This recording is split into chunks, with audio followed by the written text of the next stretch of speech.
토지 투자는 한 어느 정도 돈이 있으면 가능합니까? 토지 투자는 한 네. 100만 원만 있어도 괜찮아요. 바로 할 수 있겠네. 네. 오늘은 서울 작가님이 사실 2010년 정도부터 해서 토지 투자로 이제 시작을 하신 거잖아요. 상가랑 아파트 투자 뭐 이런 것들도 하셨나요? 네, 맞아요. 다 같이 하고 있어요. 네, 그러면 토지, 아파트, 상가 뭐 이렇게 다 네. 투자하시는데 사실 이 자산 배분이라는 게 있지 않습니까? 네. 그럼 보통 어떻게 보유를 하고 계세요? 퍼센트를 봤을 때? 지금은 한 현금 10% 그리고 외환 10%, 제가 살고 있는 아파트 네. 그거 10%, 음. 그리고 상가 10% 해서 나머지는 60%는 토지입니다. 아, 그러면 거의 땅을 뭐 상당수를 가지고 계신 것 같은데 네. 원래부터 땅으로 시작하셔가지고 그런 거예요? 아니면은 땅 투자가 다른 거 대비 더 좋은 게 있다고 생각해서 그렇게 하시는 거예요? 토지 투자는 일단 경쟁자가 별로 없어요. 이게 좀 어렵다 보니까 네. 그리고 또 막상 가면은 되게 황무지거든요. 네. 그렇다 보니까 이게 사기가 어려워요. 네. 그리고 또 공부하기도 어렵고 그러다 보니까 뭐 시세도 이렇게 정해져 있지 않고 네. 그래서 경쟁자가 적은 장점이 있고 그리고 한번 이렇게 점프를 하다 보면은 네. 아파트 시세 올라가는 것보다는 확실히 더 많이 올라가는 것 같아요. 근데 이제 또 땅이라는 게 또 한 번 묶이면 또 네. 손주 때 빚을 본다 막 이런 말도 있는데 맞아요. 그게 네. 사실 어려운 거죠. 맞아요. 저도 네. 뭐 사실 묶인 게 한 몇 개 있어요. 아 그래요? 네, 그래서 음. 10년 전에 뭐 1억 5천에 샀는데 뭐 네. 최근에 1억 5천에 판 것도 있고 아, 뭐 그래요? 그렇습니다. 아, 그러면 요즘처럼 지금 금리가 또 비싼 상황에다가 사실 뭐 아파트 쪽도 거래가 거의 뭐 없다시피 할 정도인데 네. 이럴 때는 이제 여러 가지 투자를 해보셨으니까 어떤 투자를 해야 된다고 보세요? 요즘 같은 시기에는 저는 오히려 아파트 투자가 좋다고 봐요. 아, 아파트요? 왜 그렇게 생각하세요? 생각보다 많이 네. 떨어졌습니다. 음. 네, 저도 이렇게까지 하락폭이 클 줄은 몰랐는데 네. 좀 하락폭이 생각보다 커서 여기에 좀 기회가 있는 것 같아요. 그러면 실제로 요즘 작가님은 아파트 투자에 좀 관심이 좀 있으신가요? 네, 아파트 한 채 마련하려고 하고 있어요. 아, 그래요? 네. 그러면 지금 그거 하나 더 사게 되면 뭐 세금이나 이런 것들도 있겠는데 네. 그리고 또 금리도 좀 높은데 네. 그럼에도 불구하고 지금이 그래도 좀 아파트 투자하기는 좀 나을 수 있다라고 보시는 거예요? 네. 왜냐하면 토지 투자를 하셔도 되니까. 맞아요. 근데 네. 지금 전세를 끼고 하나 살려고 하는데요. 네. 뭐 일단 부동산에 가면은 네. 완전 대접받아요. 아, 장난 아니죠. 네. 되게 상세히 설명도 해주시고 그리고 가격도 제가 내고 할 수 있는 폭이 더 커져서 네. 지금 기회가 있다고 보고 있습니다.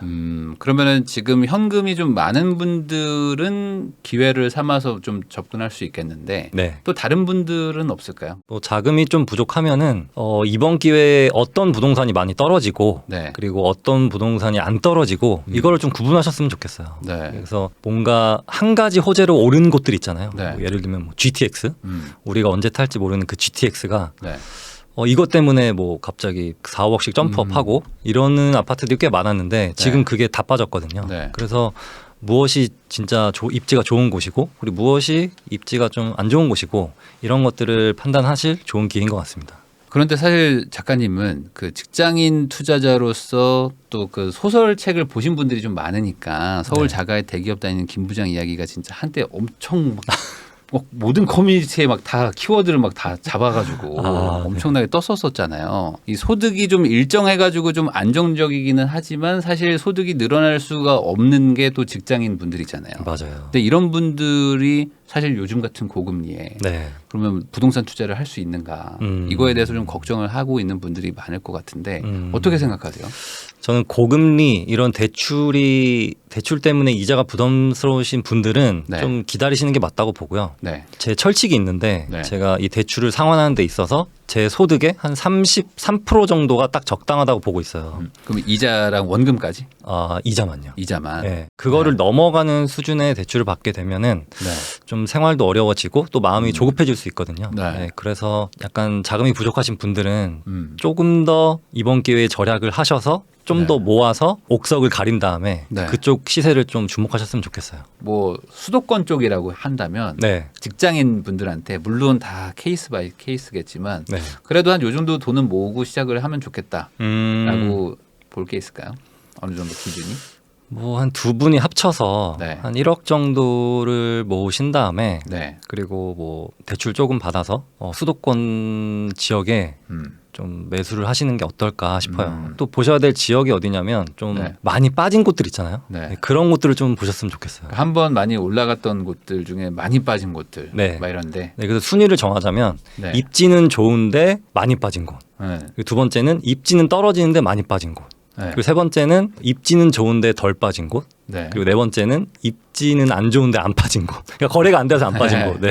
이렇게 순위를 한번 정하셔서 네.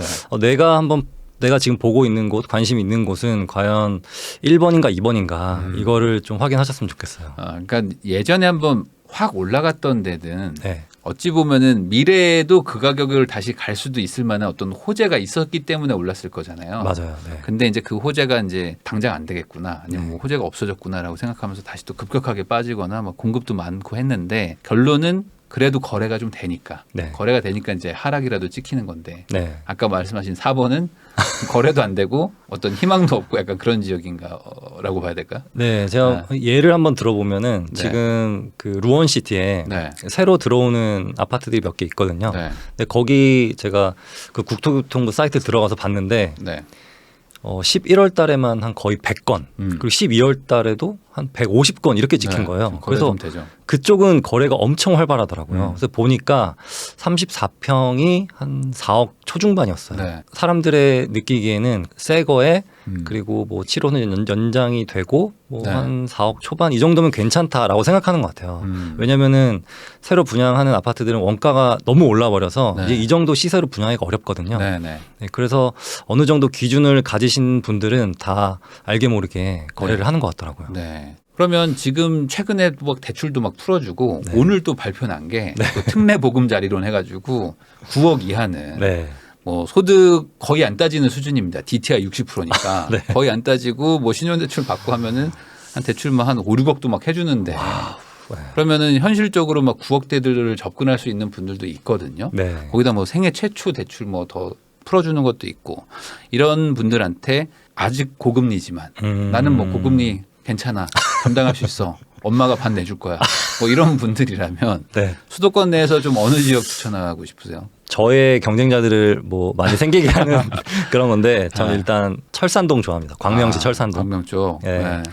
이쪽 광명시 자체가 네. 지금 과도기에 있어요. 음. 재개발이 활발하게 이루어지고 있고 네. 재건축하는 곳들이 막 들어섰고 네. 또 지어지고 있고 맞아요. 막 그런 과정이 있거든요. 그래서 광명시 쪽이 지금 또 시세가 은근히 많이 빠졌어요. 그래서 그쪽도 관심 가지는 필요가 있을 것 같아요. 그리고 또 하나는 과천 쪽에 보시면은 과천이 네. 무조건 비쌀 것 같은데 그쪽도 많이 빠진 곳이 있습니다. 음. 신축일수록 영끌족이 많기 때문에 네. 이게 빠진 아파트들이 되게 많아요. 음. 이렇게 구축 아파트들은 오래전부터 소유하던 사람들이 있어서 지금 조금 떨어진다 하더라도 버티거든요. 얼마 전에 되게 이자를 많이 내야 되는 사람 그런 분들은 못 버티고 던지시는 분들이 많습니다. 그래서 헬리오시티가 좀 많이 빠지고 있고 강동구가 좀 네. 많이 빠지고 있죠. 그래서 이쪽 시장도 한번 같이 보셨으면 좋겠어요. 네. 그러면 지금 정부가 정말 그 규제를 푸는 속도가 정말 사상 최고 속도로 빠른 수준인데 네. 그만큼 이제 시장이 지금 침체가 심각하고 뭐 거래가 안 돼서 그런 거니까 그러면 네. 이런 정책들이 실제로 뭔가 효과를 나타낸다. 이런 거는 언제쯤 돼야 이런 게 좀 일어날까요? 저는 별로 음. 시장에는 영향이 크게 없을 것 같아요. 규제가 막 생기면은 우리가 네. 마음이 조급해져서 뭐라도 사야 될 것 같은데 네. 막상 풀어져 버리면은 네. 마치 어항 안에 물고기를 내가 다 잡아놓은 듯한 그런 심리가 생기거든요. 네. 그래서 되게 마음이 편해져요. 네. 그래서 약간 이런 표현은 그럴 수 있는데 약간 졸게 됩니다. 네, 그러면서 크게 바뀌지는 않을 것 같아요. 당분간은. 네. 결국에 뭐 금리가 좀 뭐 내려가든지 네, 뭔가 사람들이 갑자기 몰려갈 수 있는 요인이 생기기 전까지는 좀 잠잠할 수밖에 없다. 네, 근데 금리보다 사실 더 중요한 거는 시세라고 보거든요. 네. 그래서 시세가 진짜 이게 매력적인 시세다라고 타이밍이 왔을 때는 반등이 네. 올 것 같아요. 음. 근데 그 시세는 각자의 마음속에 있는 것 같아요. 저의 마음속에는 2019년 시세가 되게 매력적인 시세거든요. 네. 근데 어떤 분은 뭐 2015년일 수도 있고 어떤 분은 1999년일 수도 있고 뭐 그런데 1999년이요. 그분은 조금 그건 좀 네. 과한 게 아닌가. 그래서 각자만의 어떤 그 기준을 네. 좀 딱 가지고 계신다면은 매수를 하실 때 도움이 될 것 같습니다. 아, 그렇죠. 사실은 이게 매수를 한다는 게 뭐 어디 뭐 법으로 정해져 있는 금액이 있는 게 아니니까 이게 정찰제가 아니니까 네. 내가 이만하면 됐다 싶으면 사는 거잖아요. 네. 그럼 반대로 그게 아까 말씀하신 기준과 섞으면 한 이자를 내가 뭐 소득의 한 30% 정도 수준에서 감당할 수 있는데 내가 마침 살고 싶었던 동네가 그 정도 가격대로 오면 네. 한번 생각을 해볼 수도 있겠다라고 네. 보면 되겠네요. 그러면은 상가도 또 투자하시고 뭐 건물도 올리신 걸로 제가 알고 있는데 네. 그 상가 쪽은 어떠세요? 이게 상가 요즘 금리가 많이 올라가지고 네, 상가는 지금 별로 매력적이지가 않죠. 왜냐하면 상가는 그 월세를 받고 네. 이자를 내는 그런 구조거든요. 네. 근데 이게 갑자기 이렇게 돼버리니까 월세보다 이자가 더 많아진 상황이라서 네. 지금 상가도 되게 힘들어요. 네. 네, 그렇다 보니까 상가 매물도 꽤 많이 나와 있는 상태이긴 한데 네. 또 사람들이 역시나 관심이 별로 없습니다. 또 투자 경험이 있으시니까 상가 투자할 때 주의해야 될 점 이런 것 좀 있으면 말씀 좀 해주시죠. 그 상권을 보실 때는 항상 전통 상권이 좋더라라는 겁니다. 네, 그래서 항상 뭐 역과 가깝고 평지고 이런 공식들이 공식들이 믿으셔야 되는데 네. 아 여기는 핫해질 거야 여기는 지금 핫하니까라는 이유로 들어가시는 분들이 있어요. 네. 네, 그런 판단은 좀 위험하다고 봅니다. 그러면 김 부장님처럼 아예 그냥 분양받는 건 어떨까요? 아 분양받는 것도 엄청 위험하죠. 근데 진짜 준공 다 됐고 역도 앞에 있고 막 평지고 되게 괜찮은데 유동인구도 괜찮은데 여기 진짜 악성 공실이다. 네. 그래서 말도 안 되는 가격이 나왔다. 네. 이런 거를 판단할 수 있으신 분들은 받아도 괜찮다고 봅니다. 근데 대부분 이제 그렇게 형성되기 전에 네. 초창기에 분양을 해버리니까 네. 그러면 또 이제 김 부장님처럼 네, 노후를 또 야, 맞아요. 월급만큼 나오겠다 하면서 받는 분들이 많잖아요. 맞아요. 네. 근데 그런 분들은 좀 조심을 하긴 해야 되죠. 네, 분양 상가는 기본적으로 조심을 하셔야 됩니다. 일단 나눠 가는 사람이 너무 많아요. 일단 분양 대행사한테 네. 뭐 한 6억짜리 분양하면은 막 한 1,000만 원, 2,000만 원 이렇게 주거든요. 네. 그래서 이게 그만큼 많이 남는다는 거기 때문에 네. 그런 손해들은 다 매수자가 다 감내를 해야 되는 부분입니다. 그래서 그런 초기 분양 상권은 한 손바뀜이 한 두세 번 정도는 있고 나서 그게 시세가 자리 잡기 마련이라서 그때 네. 들어가셔도 괜찮습니다. 아, 이거는 사실 경매를 해보면 알 수 있는 게 보통은 그 새 상가들이 네. 경매로 막 나올 때 네. 그 감정가가 엄청 높아요. 보면은 분양가야. 근데 보통 뭐 50%에 낙찰되고 막 60%에 낙찰되고 맞아요. 하는 게 네. 분양을 얼마나 세게 했으면 이런 생각도 좀 들고. 그래서 정말 이 신축 분양을 상가로 받는 거는 정말 잘 알아보고 하시는 게 중요하다고 좀 다시 한번 좀 강조하고 싶습니다. 네. 자, 그러면은 그 직장인 분들한테 토지, 네. 땅 투자는 매력적인 투자일 수도 있을 것 같다는 생각이 드는 게 네. 사실 돈이 좀 적게 들 수도 있잖아요. 맞아요. 상대적으로. 맞아요. 네. 그러면 지금 같이 뭐 집값도 비싸고 뭐 아무리 떨어졌다고 하더라도 현실적으로 너무 좀 멀게 느껴지는 분들한테는 토지로 내가 한번 시작을 해볼까라고 네. 생각하실 수도 있는데 토지 토지 투자는 한 어느 정도 돈이 있으면 가능합니까? 토지 투자는 한 네. 100만 원만 있어도 괜찮아요. 바로 할 수 있겠네. 네. 어디 그 지방에 가시면은 네. 뭐 평당 10,000원짜리 100평 네. 뭐 이런 거면 100만 원이거든요. 네. 네, 그런 것도 있고 어느 곳은 한 평이 100만 원인 곳도 있고 되게 네. 다양합니다. 네. 네, 주식처럼 되게 다양해요. 네. 그래서- 테헤란은 한 평에 막 4억 5억씩 합니다. 맞아요. 네. 네, 그래서 이 토지는 굉장히 범위가 넓기 때문에 네. 제가 처음에 투자할 때도 제가 6천만 원을 모아서 4천만 원 대출을 받고 1억짜리 땅을 샀거든요. 네. 근데 근데 그 전에도 뭐 한 3천만 원짜리 땅도 있었고 2천만 원짜리 땅도 있었고 하기 때문에 땅은 이렇게 쪼개서 사는 것도 가능하고 그리고 땅을 팔 때도 분할해서 파는 것도 가능하기 때문에 네. 이렇게 매물을 보시면은 뭐 1,000만 원짜리부터 몇십억짜리까지 이렇게 다양한데 토지 투자를 하려면 최소 한 1,000만 원 정도 있으면은 일단 경험 삼아 한번 해볼 만하다고 봐요. 그러면 지금 1,000만 원 가지고 땅을 산다라고 네. 생각하면 벌써 좀 막막하게 느껴지는 부분들이 있거든요. 네. 그럼 토지 투자라는 거에 어떤 뭐 기본적인 어떤 프로세스 아니면 뭐 어떤 지역을 본다 뭐 이런 게 있을까요? 시작을 하는 단계가 뭐죠? 지도랑 친해져야 됩니다. 네. 네. 이 서울 경기도권은 이 논이 얼마 안 남았어요. 네. 그래서 논 딱 보시면 이렇게 막 바둑판처럼 딱 정리가 돼 있는 게 보여요. 네.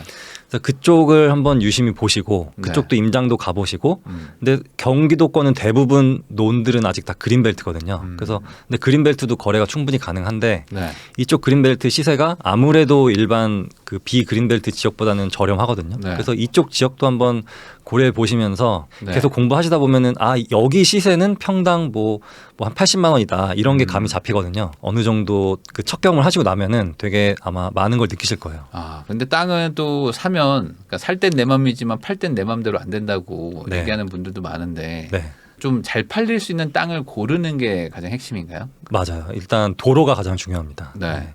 도로가 붙어 있는 게 가장 좋고 그리고 그 도로가 어디로 연결되느냐 이게 가장 중요하거든요. 네. 그래서 내 땅과 접한 도로가 과연 어디를 통과하게 되느냐 이거를 꼭 보셔야 돼요. 길가에 있으면 땅값이 좀 비쌀 것 같은데. 네, 길가에 있으면 비싸긴 한데 일단 네. 우리가 뭐 파주만 가봐도 네. 도로 옆에 논들이 되게 많거든요. 음. 그런 것들도 좀 유심히 보셨으면 좋겠어요. 그 토지 투자는 내가 땅을 사고 이제 길이 생기고 네. 이런 걸 바라는 게 아니고 이미 인프라가 있는 거 옆에 땅을 사놓고 이 지역이 발전되길 바라는 건가요? 아, 그렇죠. 일단 땅이 없는 걸 사놓고 길이 생긴다는 건 네. 그거는 그거는 뭐 예술의 경우인데요. 약간 높은 분들과 친한 가능성이 많습니다. 네. 아, 저도 갑자기 우리 땅 앞으로. 저도 그런 분들 알지 못해서 참 네. 좀 애먹긴 했는데 아무튼 그 정도 알면 그냥 10배 이기는 그냥 하는 겁니까? 네, 맞아요. 막 나무도 심어놓고 막 네. 그럴 수 있는데 우리는 그럴 수 없잖아요. 네. 그래서 뭔가 예측을 한다기보다는 이미 좀 안전한 거를 약간 돈을 좀 더 주고서라도 네. 사시는 게 좋을 것 같아요.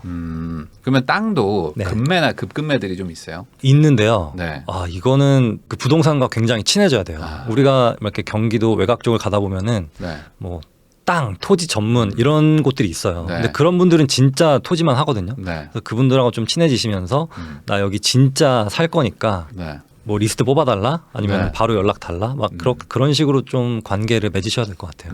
그러면은 지금 내가 7천만 원 정도 있는 신혼부부다. 네, 근데 월세 살기로 했어요. 작가님 말 듣고. 네. 그러면 돈 모아서 아파트가 나을까 아니면 토지 공부 열심히 해가지고 한번 땅을 한번 해보는 게 나을까요?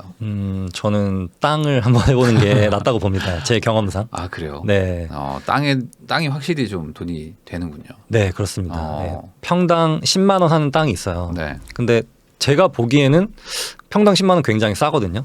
근데 전 주인이 평당 20만 원에 팔게요 해도 제가 느끼기에는 20만 원이 아직도 싸다고 느껴져요. 네. 근데 이게 2배가 된 거거든요. 음.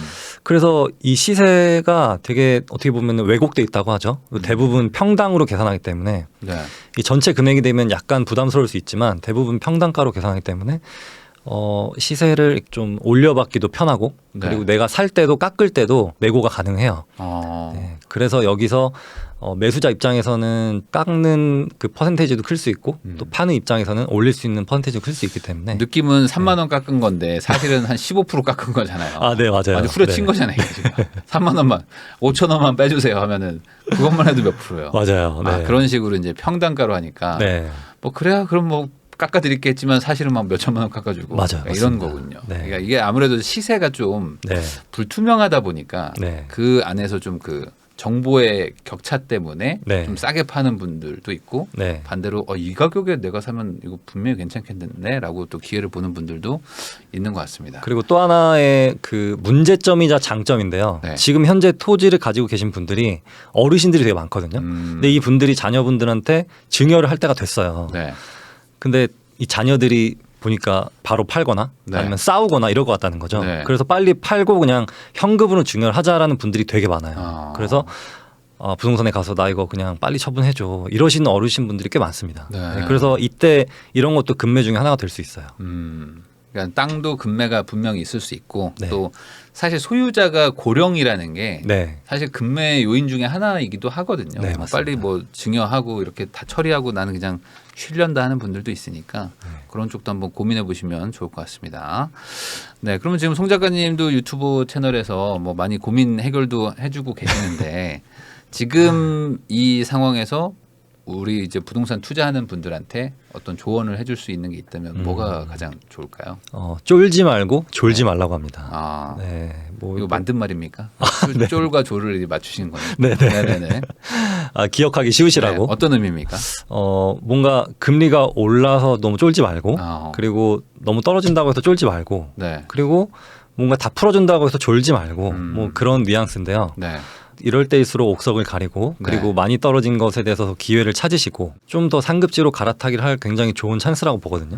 유주택자 같은 분들도 또 하나 늘려갈 수 있는 네. 그런 좋은 시기라고 봅니다. 네, 사실 뭐 정책이 많이 풀어줘서 사실 이제는 2주택까지는 네. 뭐 특별하게 뭔가 중과를 하거나 그런 게 거의 없어져서 네. 뭐 주택을 한 채 더 사시겠다 하는 분들도 있긴 한데 어쨌든 아까 말씀하신 것처럼 뭐 금리도 높고 이러니까 네.